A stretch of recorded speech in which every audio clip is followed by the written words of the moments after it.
અમારા ગામની પરિસ્થિતિ કુવામાંના દેડકા જેવી હાલત ચલો બની હું જતી. આપી દઉં હા, બેસી જાઓ ચલો એટલે અત્યારે એક જ મિનિટ સાંભળો મારી વાત તમને આટલું સરસ બોલું છે બેસો ને અમારો જે રોડ છે એ એક મીટર ઊંચો છે અને ગામ 1 મીટર નીચું છે. અમને હાઈવે નંબર 56નું જે કામ ચાલી રહ્યું છે તો આગળ એ પાણી બાંધવામાં આવે છે તો અમારે ચોમાસાની અંદર કોઈને બહાર નીકળવાનો આરો રહેતો નથી અને ઘણી એવી મુશ્કેલીઓ અમારે વેઠવી પડે છે. આ વખતે થઈ જશે એવી આશ્વાસન આજરોજ વિશ્વાસ છે, પણ હવે જોઈએ કેવું થાય છે. એ મેં જે આગળના જે અધિકારીઓ હતા એની સાથે વાત કરી છે, પણ હવે હું જ્યારે કહી રહી છું ત્યારે થઈ જશે એ વિશે પૂરો થઈ. આખો વિડીયો જોતા પહેલા હજુ પણ અમારી ચેનલને સબસ્ક્રાઇબ નથી કરી તો યુટ્યુબ પર સબસ્ક્રાઇબ કરો અને ફેસબુક અને ઇન્સ્ટાગ્રામ પર ફોલો કરો.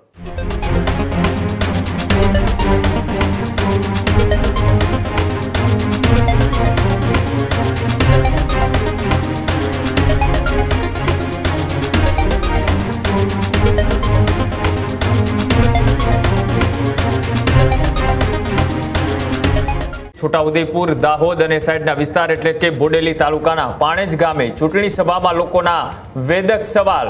પ્રભારી મંત્રી મનીષા વકીલ સામે ગ્રામજનોનો રોષ. વર્ષોથી વરસાદી પાણી ભરાતા ગામમાં પૂર જેવી સ્થિતિ. રોડ ઊંચા અને ગામ નીચાણમાં હોવાના પણ લોકો પરેશાનીની ભોગ બની રહ્યા છે. ત્યારે 2006થી અનેક વર્ષોમાં ગામ ડૂબ્યાના આક્ષેપ પણ લગાડવામાં આવ્યા. પાણી નિકાલની સુવિધા ન હોવાનો મુદ્દો પણ ઉછળ્યો. મહિલાઓએ રેશન દુકાન ન હોવાની પણ રજૂઆત કરી તો રેશન લેવા નદી ઓળંગી અને બીજા ગામ જવું પડતા હોવાની પણ ફરિયાદ પ્રભારી મંત્રી મનીષા વકીલને કરવામાં આવી.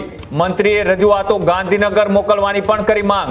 ચૂંટણી સભા દરમિયાન ભાજપ સામે સહજ સ્થિતિ છે તે સર્જાય એટલે કે જે આદિવાસી વિસ્તાર કે તેનો અવાજ એ વારંવાર મીડિયા થકી અમે સરકાર સુધી પહોંચાડવાનો પ્રયત્ન કરતા હોય છે.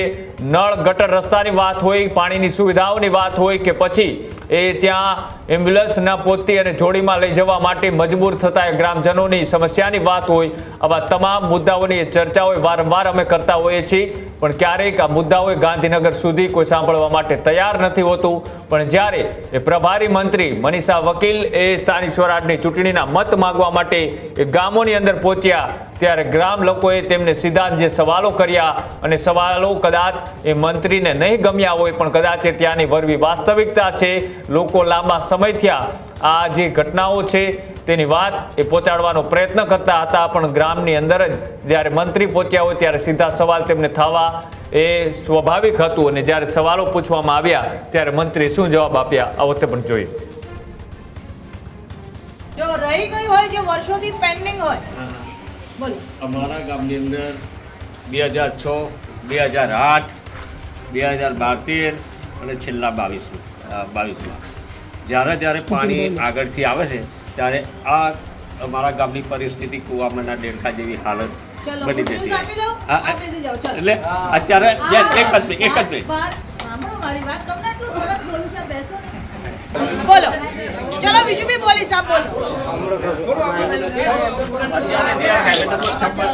હાઈવે નંબર જે 56 જાય છે ને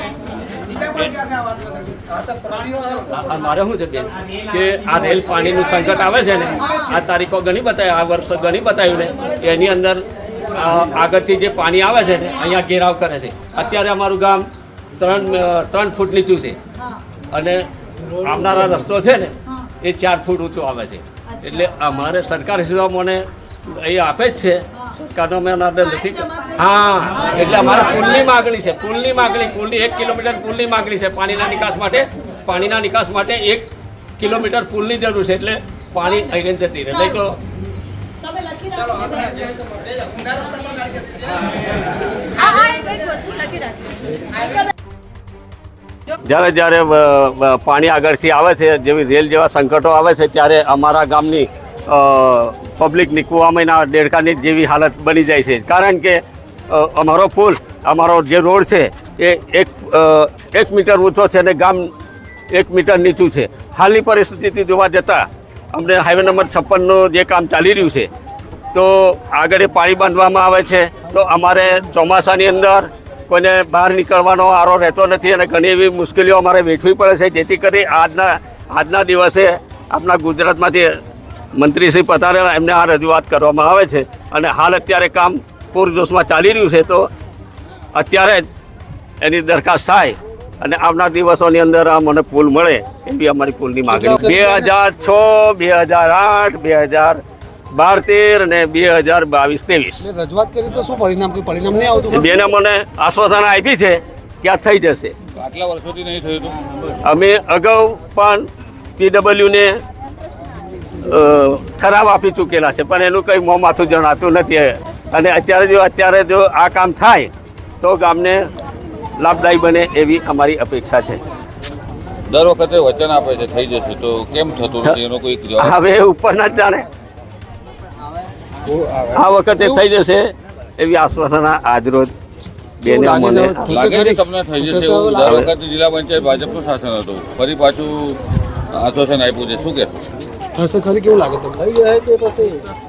વિશ્વાસ છે પણ હવે જોઈએ કેવું થાય છે. બેન બીજી વાત છે, છેલ્લા 30 વર્ષથી સરકાર, રાજ્ય સરકાર ભાજપની છે, 5 વર્ષ જિલ્લા પંચાયત, 10 વર્ષથી શાસન ભાજપનું છે. પાણી ગામમાં પાણી ભરાય છે, દર વર્ષે લોકો હેરાન થાય છે, રસ્તો બંધ થઈ જાય છે, નીકળી શકતા નથી. તમારું શાસન છે ત્યારે અહીંયા સવાલ થયો છે. આજે જ્યારે મેં પોતે સામેથી પૂછ્યું કે ભાઈ શું વિષય છે, ત્યારે ગામજનોની એક જ વાત હતી ખાલી કે ભાઈ પાણી ભરાય છે, રોડનું લેવલ ઉપર હોવાથી અને ગ્રામનું નીચે લેવલ હોવાથી આ વિષય આવે છે.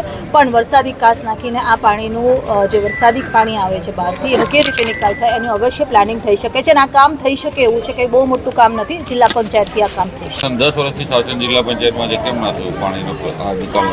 એ મેં જે આગળના જે અધિકારીઓ હતા એની સાથે વાત કરી છે પણ હું જ્યારે કહી રહી છું ત્યારે થઈ જશે એ વિષય પૂરો થઈ. ત્યારે જ ન્યૂઝરૂમ ગુજરાતની યુટ્યુબ ચેનલને સબસ્ક્રાઇબ કરો અને ઇન્સ્ટાગ્રામ અને ફેસબુક પર ફોલો કરો. અપડેટ રહો, સત્યની સાથે રહો.